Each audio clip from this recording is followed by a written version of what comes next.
ఇద్దరి కలయిక. హాయ్ అండి అందరికీ, వెల్కమ్ టు అవర్ ఛానల్ ప్రేమ కథలు తెలుగులో. అలాగే మీకు ఈ వీడియో నచ్చినట్టయితే తప్పకుండా ఒక లైక్ చేసి కమెంట్ అయితే చేయండి. అలాగే మన ఛానల్ని ఎవరైనా సబ్స్క్రైబ్ చేసుకోకపోతే మాత్రం ప్లీజ్ అండి మన ఛానల్ని సబ్స్క్రైబ్ చేసుకొని బెల్ ఐకాన్ అయితే క్లిక్ చేయండి. అలాగే ముందు వీడియోలో మనం తెలుసుకున్నట్టయితే ఆరిషి అక్కడ తన ఆటో ఆగింది. వెంటనే ఆటో పక్కన ఒక కారు వచ్చి ఆగడంతో బయటకు చూస్తూ ఆ కారు వైపు చూసింది. కారు బ్యాక్ సీట్లో ఉన్న అతడిని చూడగానే హే మై బడ్డీ అని క్రేజీగా కేకలు వేసింది ఆరిషి. తర్వాత ఏం జరిగిందో ఈ ఎపిసోడ్లో తెలుసుకుందాం, వినండి. Episode number 6. ఆ అరుపులకి ఒక్కసారిగా అదిరిపడి వెంటనే తనని తాను సంభాళించుకొని ఆటోలో నుంచి దిగబోతున్న కూతురి చెయ్యి గట్టిగా పట్టుకొని, చిన్ను ఏమైంది నాన్న, ఇలా రన్నింగ్లో ఆటోలో నుంచి దిగకూడదు అంటూ ఉండగానే గ్రీన్ లైట్ పడడంతో ఆటో కదలడం మొదలైంది. అప్పటికే 10 నిమిషాల ముందు నుంచి గుండె వేగంగా కొట్టుకుంటూ లోపల చాలామంది అనీజీగా ఉన్న ఎవరికీ చెప్పకుండా మొండిగా ఉన్న కిరణ్కి ఆరిషి పిలుపు చేరేలోపే ఒళ్ళంతా చెమటలు పట్టుకు వచ్చేసి ఊపిరి అందకపోవడంతో ఏదో చెప్పడానికి తల తిప్పిన రాజేష్ కిరణ్ని చూసి రే ఏమైందిరా కిరణ్, కిరణ్ అని పిలిచేసరికి రాజేష్ చేతుల్లో వాలిపోయాడు Kiran. Oh my god driver, మన హాస్పిటల్కి పోనివ్వు, ఫాస్ట్గా వెళ్ళు అంటూనే కర్చీఫ్ తీసి కిరణ్ ముఖం మీద తుడుస్తూ ఫోన్ తీసుకుని అశోక్కి ఫోన్ చేశాడు. ఫోన్ లిఫ్ట్ చేసిన హలో అన్నాడు అశోక్ గారు. అంకుల్, కిరణ్కి హెల్త్ బాగోలేదు, నౌ హీఈస్ అన్కాన్షియస్ అని చెప్పాడు రాజేష్. వాట్ అని కంగారుగా కూర్చున్న చైర్లో నుంచి లేచాడు అశోక్. అవును అంకుల్, మీరు త్వరగా మన హాస్పిటల్కి రండి అని ఫోన్ని కట్ చేశాడు రాజేష్. మరోవైపు మధు, చిన్నపిల్ల చేష్టలు మాని కొంచెం మెచ్యూర్గా బిహేవ్ చేయి, ఎందుకు అలా అరుస్తున్నావు, ఆటోలో నుంచి జంప్ చేస్తున్నావు, బడ్డీ బడ్డీ అని. బడ్డీ ఎవరు అని అడిగింది మధు కూతురు వైపు అలానే చూస్తూ. లీవ్ ఇట్ మామ్, ఇప్పట్లాగే సంతోషాల్ని సక్సెస్ఫుల్గా చెడగొట్టావు కదా, ఇంకా హ్యాపీగా నీ పని చూసుకో అని అనింది ఆరిషి మధుని. ఏమన్నా మాట్లాడదామన్నా ఆరిషి తిక్కలో పర్సనల్ విషయాలు మాట్లాడుతుందేమో ఆటో అతని ముందు తెలియక అయిపోతాను ఏం మాట్లాడకుండా సైలెంట్గా కూర్చుంది మధు. 10 నిమిషాల్లో డ్యాన్స్ అకాడమీ చేరుకొని ఆటో అతనికి మనీ ఇచ్చి ఆరుని తీసుకొని లోపలికి వెళ్ళింది మధు. మరోవైపు రామ్ బ్రో, ప్లీజ్ కిరణ్కి ఏమైందో చెప్పు అని అడిగాడు. Rajesh, I don't know Rajesh, test report వచ్చిన తర్వాత కానీ ఏం చెప్పలేను అంటూ అన్ని టెస్ట్స్ చేయించి ట్రీట్మెంట్ స్టార్ట్ చేసి అరగంట తర్వాత మెల్లగా కళ్ళు తెరిచిన కిరణ్ని చూసి ఇప్పుడు ఎలా ఉంది కిరణ్ అని అడిగాడు doctor Ram. I'm fine brother, నేనెందుకు హాస్పిటల్లో ఉన్నాను అని అడిగాడు కిరణ్. నువ్వు కారులో స్పృహ తప్పి పడిపోయావు, నీకేమైందోనని నేనెంత భయపడ్డానో తెలుసా అని అడిగాడు రాజేష్ కిరణ్ పక్కన కూర్చొని. అతని చెయ్యి తన చేతిలోకి తీసుకొని ఏమైంది కిరణ్ అని మెల్లగా అడిగాడు రామ్. తెలియదు బ్రో, ఉన్నట్లుండి గుండె వేగం కొట్టుకోవడం మొదలైంది. ముందు లైట్గా తీసుకున్నాను, ఆ తర్వాత ఊపిరి అందకుండా శ్వాస తీసుకోవడం కష్టమైంది, తర్వాత ఏమైందో నాకు తెలియదు, ఇదిగో ఇప్పుడు మెలకువ వచ్చింది అని అన్నాడు కిరణ్. ఇలా ఇప్పుడేనా, ఇంతకుముందు ఎప్పుడైనా ఇలా జరిగిందా అని డాక్టర్ గారు అడిగారు. ఇప్పుడే, ఇంతకుముందు ఎప్పుడు ఇలా లేదు అని అన్నాడు కిరణ్. ఓహ్ ఓకే, నువ్వు స్ట్రెస్ తీసుకోకుండా కొంచెం సేపు రెస్ట్ తీసుకో అని అన్నాడు డాక్టర్ రామ్. వాట్, స్ట్రెస్సా? నేనా? నో వే బ్రో, నేను స్ట్రెస్ తీసుకునే సిచ్యువేషన్ని అస్సలు రానివ్వను. అలా నాకు స్ట్రెస్ తెచ్చిపెట్టే మనుషుల్ని నేను నా లైఫ్లో నుంచి తీసి దూరంగా పడేస్తాను అని నవ్వుతూ చెప్పాడు కిరణ్. ఆ మాటలు విని రామ్ కూడా చిన్నగా నవ్వి అయినా రెస్ట్ తీసుకోవాల్సిందే అని చెప్పి తన క్యాబిన్కి వెళ్ళాడు రామ్. హడావిడిగా హాస్పిటల్లోకి వచ్చి కొడుకుని చూస్తున్న తర్వాత కానీ అశోక్కి కాళ్ళు చేతులు వణకడం తగ్గలేదు. ఇప్పుడెలా ఉంది నాన్న అని ప్రేమగా అడిగాడు అశోక్. ఆ ప్రేమతో నిండిన మాటలకి చూపులకి కిరణ్ మెల్ట్ అయిపోతూనే ఉంటాడు.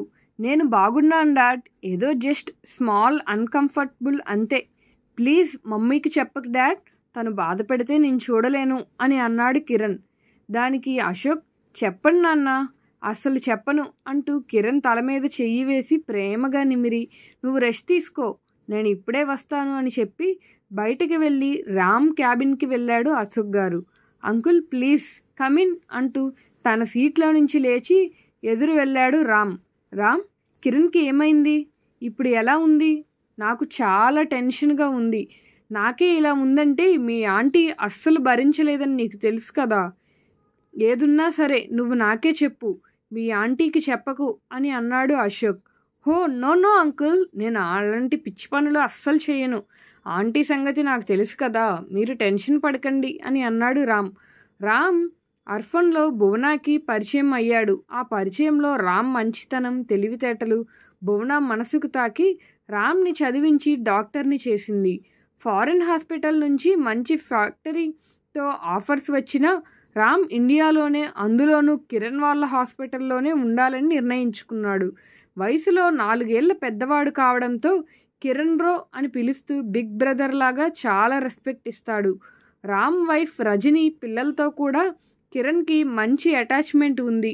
వాళ్ళందరూ కోరుకునేది ఒకటే, కిరణ్ కూడా పెళ్లి చేసుకుని లైఫ్లో సెటిల్ అవ్వాలని, భువన ఆంటీ కోరిక తీరాలని మనస్ఫూర్తిగా కోరుకుంటున్నారు. కిరణ్ దేని గురించో బాగా ఒత్తిడికి గురైనట్లున్నాడు అంకుల్, అందుకే ఇలా జరిగింది. Now he is all right.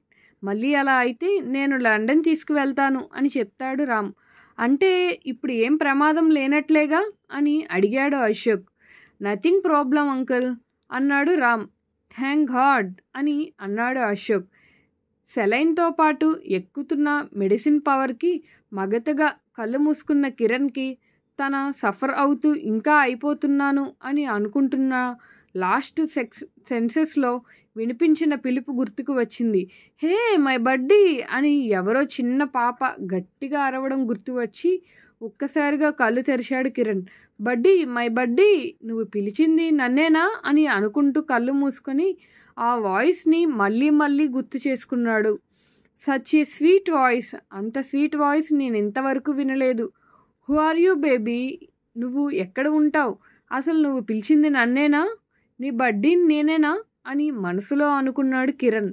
కళ్ళు తెరిచి రాజేష్ వైపు చూసి, రేయ్ ఆ ట్రాఫిక్ సిగ్నల్ దగ్గర మన పక్కన ఆగిన వెహికల్ ఏంటది అని అడిగాడు కిరణ్. హా, ఆ ట్రాఫిక్ సిగ్నల్ ఏ వెహికల్ అని అయోమయంగా అడిగాడు రాజేష్. వెహికల్ ఆగింది చూడు, అక్కడ మన పక్కన ఉన్న వెహికల్, అందులో ఎవరో బేబీ గర్ల్ ఉందిరా, నన్ను బడ్డీ బడ్డీ అని పిలిచింది అని అన్నాడు కిరణ్. ఓ అవునా, అయినా అందులో అంత స్పెషల్ ఏముందిరా, నిన్ను రోజు కోట్ల మంది అలా పిలుస్తూ ఉంటారుగా అని అన్నాడు రాజేష్ కిరణ్తో.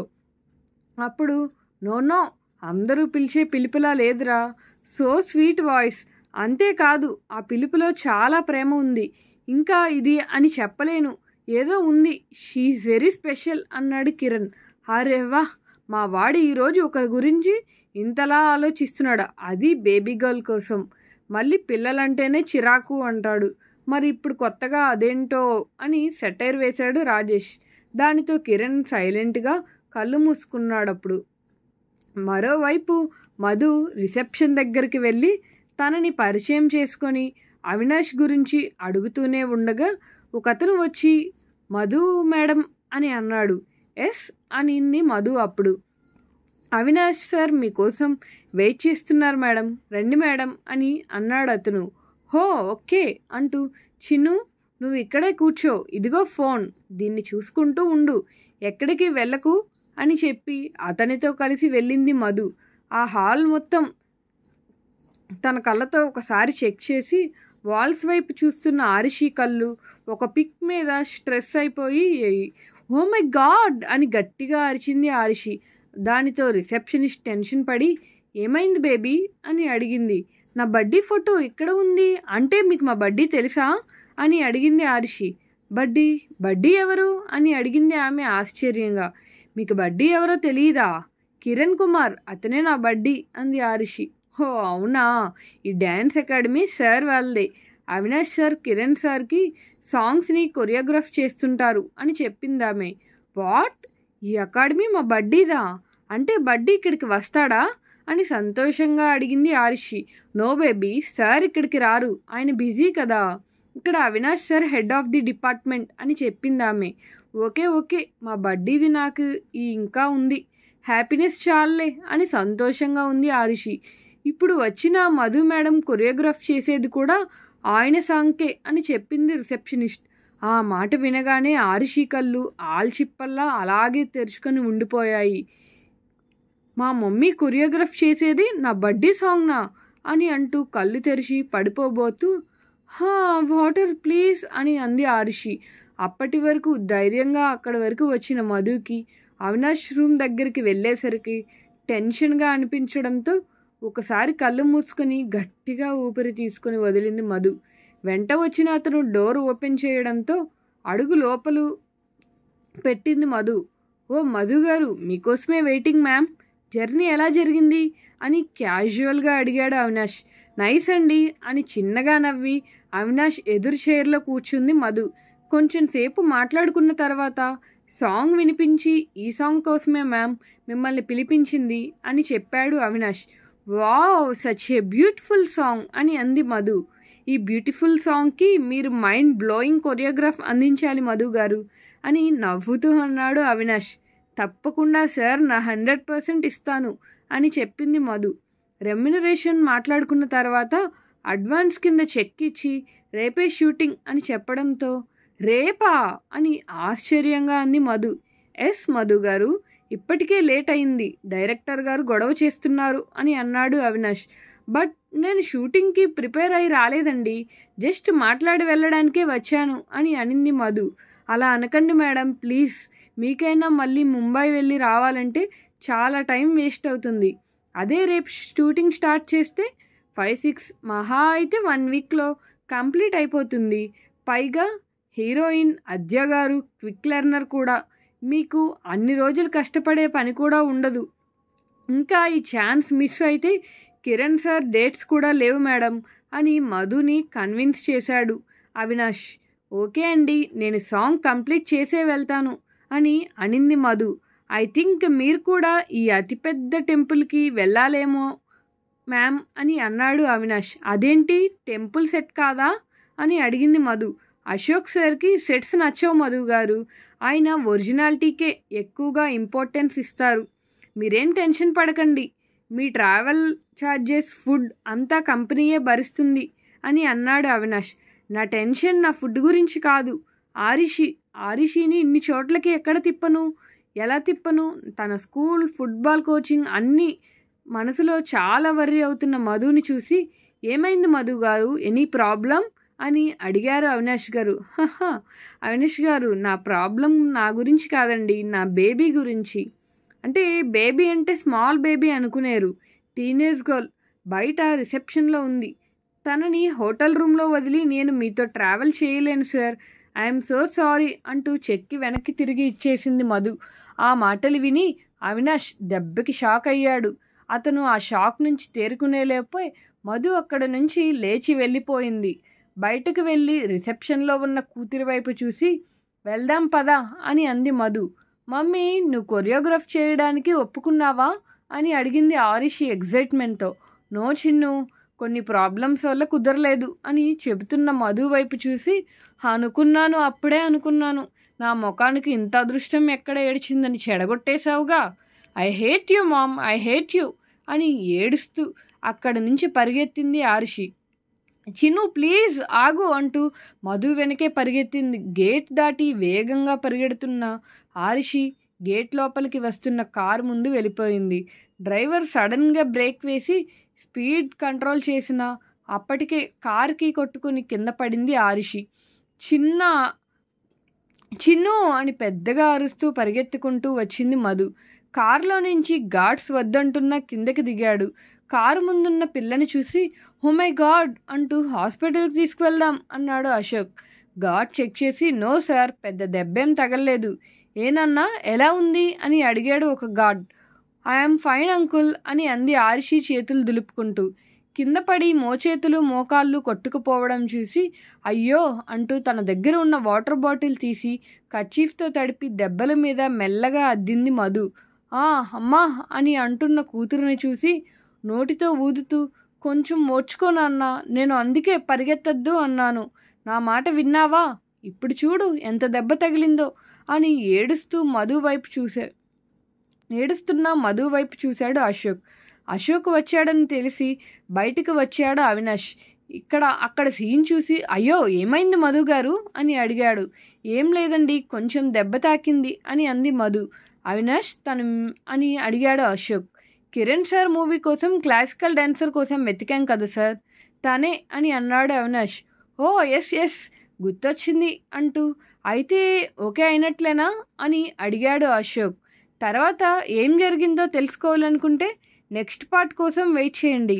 ఇంతకీ అశోక్ గారు మధుని కన్విన్స్ చేస్తారా? మధు నెక్స్ట్ షూట్ చేయడానికి ఒప్పుకుంటుందా? ఆరుషి మరి తన మమ్మీకి ఏమని చెప్తుంది? ఇంకా కోపంగానే ఉంటుందా? మీరేమనుకుంటున్నారో కమెంట్ సెక్షన్లో తెలియచేయండి.